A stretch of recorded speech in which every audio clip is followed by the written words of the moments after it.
A number one person shows leadership, independence, and a pioneering spirit.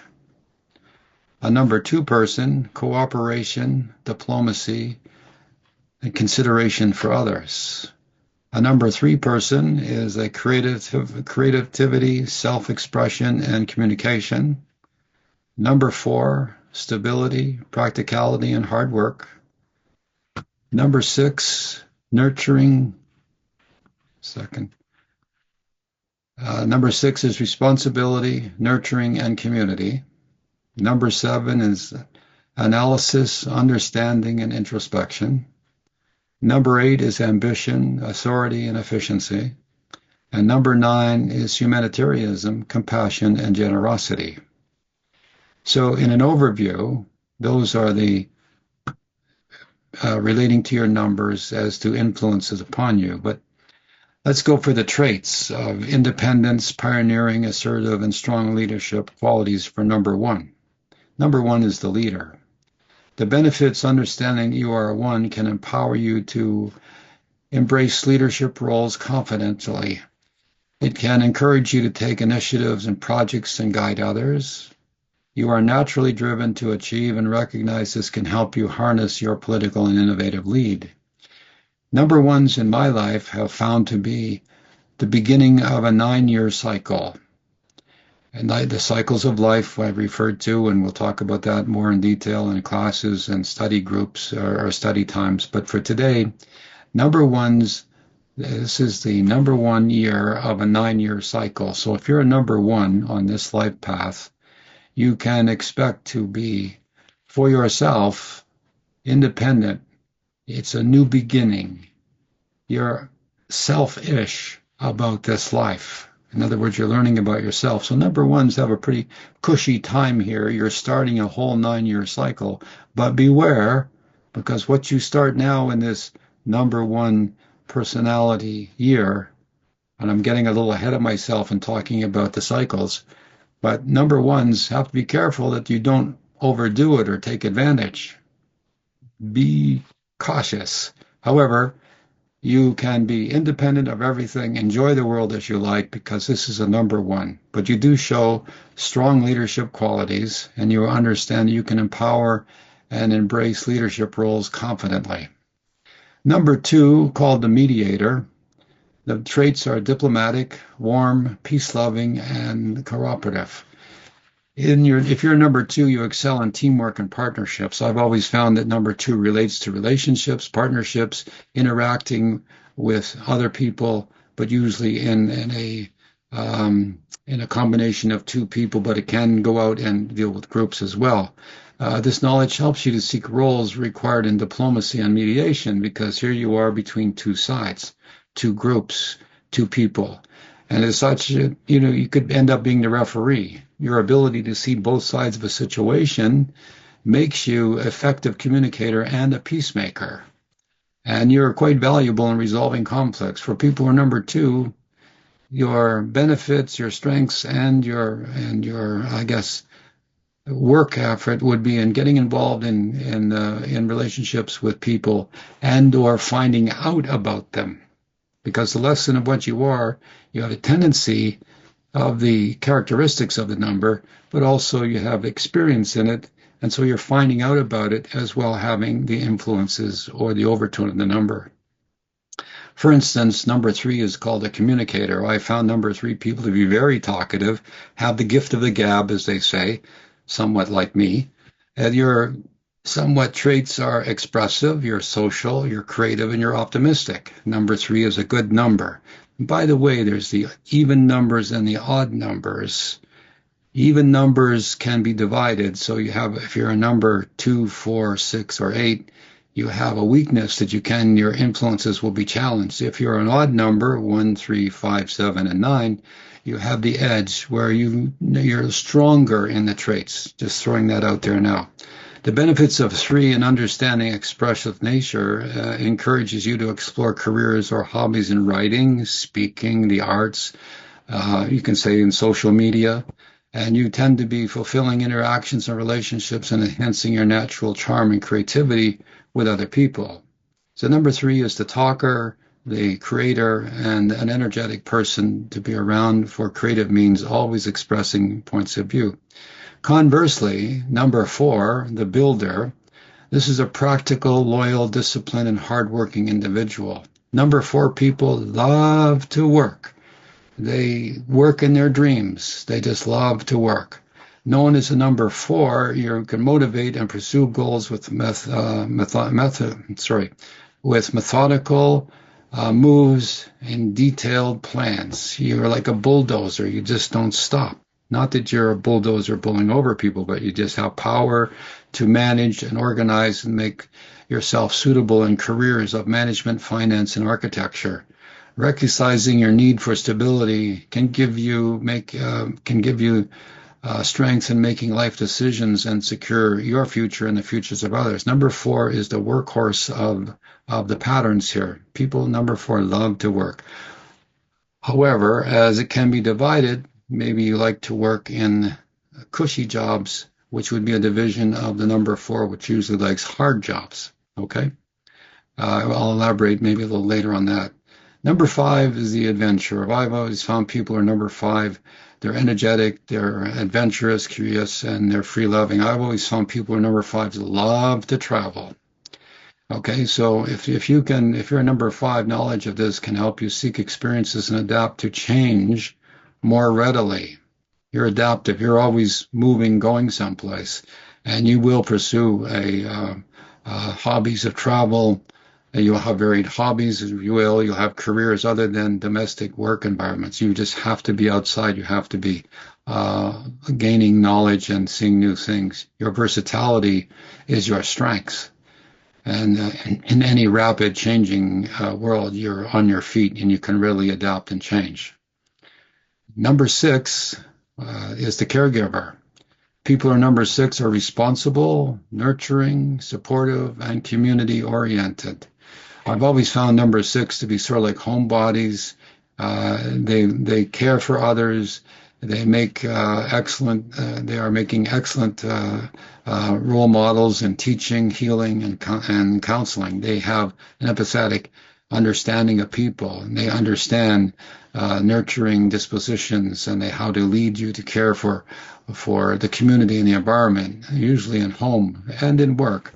But you foster a harmonious attitude wherever you are, fostering strong family relationships and community ties. But the number 6, again, can be divided. So you might get into situations where you're trying to save people or help people who might be challenging to you. But you live with your heart on your sleeve, and you're a very supportive and loving person, generally speaking, and want to be in careers like that. Number 7 is a little bit of an odd number. Number 7 is, like it says in craps, it's a win and lose number. Number 7s are analytical, introspective, philosophical, and deeply spiritual. In short, they're called the seekers. And as such, to be a number 7, you can inspire you to engage in activities that require deep thinking, such as research, analytical aspects, and spirituality. Again, that overtone that 7 is a spiritual number. It's beneficial to you to spend time alone and with reflection, which fuels your insights and discoveries. Number 7s are the win and lose. They're the seekers, and they can get into trouble because they're the ones that stand up like John the Baptist did and speak to power, perhaps getting themselves in trouble. So number 7s are a very pointed number that are deep thinking, they care for the world, but they also have a tendency to, perhaps overdo it. But they're spiritually motivated, and all their life they will attempt to find God. Number 8 is the corporate number, and it's called the powerhouse number. Number 8s are ambitious, business-minded, goal-oriented, and are usually very successful. But number 8 has a squeeze in the middle when you see the number 8.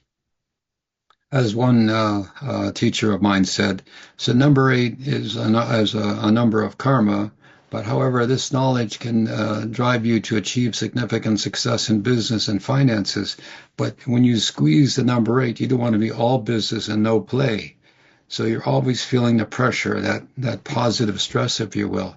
And people who are number eights have a knack for making sound decisions. Eight is like the balance. If you turn the number eight over, it's like affinity. And that can lead you to great financial security. Embracing your ambitions can nurture you to help others and to reach high places in your career achievements. So number eights are pretty ambitious people, but you have to watch that you don't squeeze yourself too thin and burn the candle at both ends. But number eight people are always involved in big decisions and corporate thinking and world thoughts and world activities. Now, number nine is called a humanitarian. This is the end of the 9-year cycle that I referred to earlier rather. And so people who are nines are compassionate, philanthropic, artistic, and globally conscious. They are concerned about people and concerns all over the world. And then when they understand you are a nine, you can guide yourself towards professions in arts, healing, or philanthropic aspects. You are empathetic. Your nature drives you to serve others on a large scale, a world scale, a global scale, possibly doing through charitable work or advocating for human cases. The downside of being a nine is usually fame and fortune. The other side of that is infamy and poverty. So number nines have a tendency to be philanthropic and carry on world crusades, if I can call it that, world missions, but they also can be lazy because number nine is reaping the rewards of the previous cycles. And again, how you apply yourself, remember with your willpower, you can achieve great things, or you can have the lower octave, which is, no, I don't think I'll do that. I'm just happy here making my little pottery and selling it locally, so I'm doing fine. The two octaves are so greatly opposed that one has to realize, where are you? If you're a number nine, you can accomplish great things. However, attempting to accomplish them takes willpower. Otherwise, you'll slip down into that, well, it's just cool. I'm happy where I am. I like living in my little cottage somewhere instead of living in a mansion. So applying these aspects to yourself, again, number one is the leader. You're independent, you're assertive, and you're strong, and you embrace the qualities of leadership with confidence. Sometimes you have to check yourself and not be overconfident and not think you're the smartest person in the room. But number ones can basically accomplish anything they set their heart to do. Number two is the mediator. This is the referee. They're always involved with people, attempting to sort out problems, and they want everybody to get along. They're peace-loving people. And again, they usually are involved in careers where they're able to mediate different opinions and people with different opinions. Number three is the communicator. These people should be involved in the arts, in communications with people. And now on the internet with Zoom, it used to be in the old days more radio, but number three people are always the ones that are talking. They're happy, they're social, and they could talk to a lamppost if given the opportunity. Number four is the builder. These are the hardworking people that get things done. If you want to have something done, give it to a number four. They will make time in their busy day to get things done. Number fours are motivated to pursue goals that they set. They don't stop. Usually, they recognize the need for stability, and they are there that you can count on these people.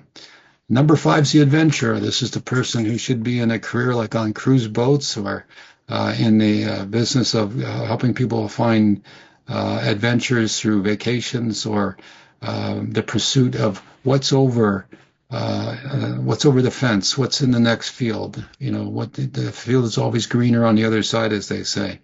And the number fives I found number fives to be unusual people. I admire them, but I can't figure them out in as much as that they'll have a career and then they'll change and want to do something else.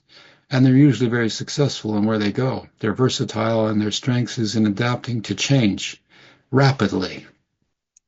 Number six is the caregiver, the homebody, the person who's always you can count on. to put things together for social gatherings. They love people coming together. They love their home. They love their work environment to be somewhat home. They foster strong family and community ties. Number 7, the thinker, analytical, philosophical, and deeply spiritual, always attempting to find out God, find out more about God, or any particular aspect that they choose to find out about. They are constantly seeking to understand more and more.